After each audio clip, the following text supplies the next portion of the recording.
Today I'm going to show you what it's like to drive the V10 C6 generation Audi S6. Note the V10 badge on the side. So the crazy part about this S6 is it has a Lamborghini derived V10. It's got the first generation Gallardo engine, the 5.0, but then it's bored out to 5.2. It's got a different stroke, different compression ratio for higher torque at lower RPMs. Let's toss this in here. Got a start-stop button. The only transmission offered was a 6-speed ZF Tiptronic transmission,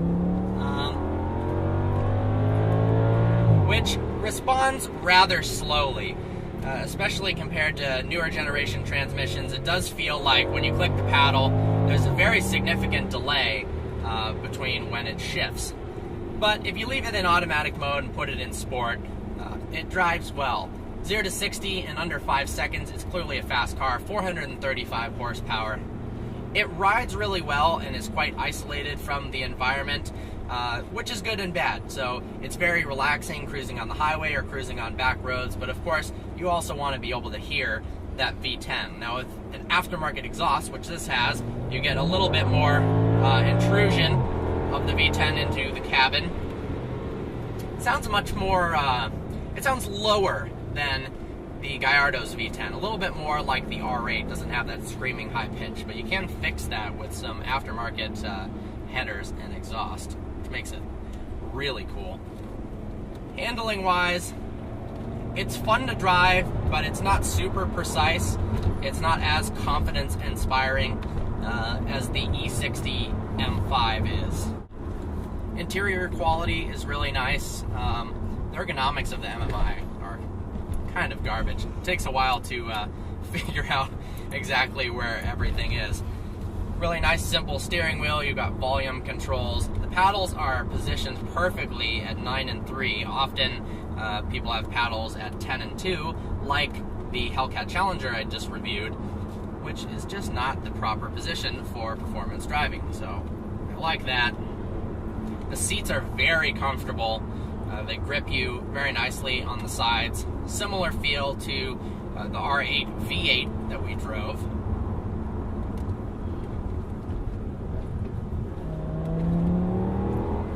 But you can definitely feel the lower end torque as compared to the Gallardo's motor, where you really have to wind it up to the upper RPM ranges before you get any real power. It was definitely a great development there that Audi did with the increased compression ratio and boring it out and changing the stroke to get a little bit more usable power. In a car like this where you're going to be daily driving, you don't necessarily want to have to wind it up to 6,000 RPMs to pass people on the highway. It's a very easy car to drive. If you put it in just drive, not in sport, you really wouldn't know that this has a 435 horsepower V10. We haven't driven the A6, but we've driven almost the entire Audi lineup, and one of the common characteristics amongst them is that they're very smooth and easy to drive. So just cruising around is an absolute pleasure. And even with the S and RS models, it seems like the power delivery is always a bit smoother and a little bit more refined, for better or for worse, than the AMG or the M models. Mash the throttle. So as you can see, there was definitely a delay between when I clicked the paddle with my right hand and when it shifted. So honestly, if I owned this car, I probably wouldn't mess with the paddles too much at all. But it's absolutely a fun car to drive. It's a killer car for the money.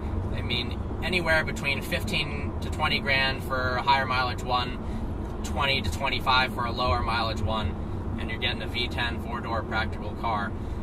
That's a pretty awesome deal. Visibility wise is actually really great as well. Got a huge front windshield. Blind spots aren't bad at all.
enjoyed driving the Audi S6. I hope you enjoyed this video. Like always, please browse our channel and subscribe. Look forward to seeing you. Oh, that is Beaver. Next time.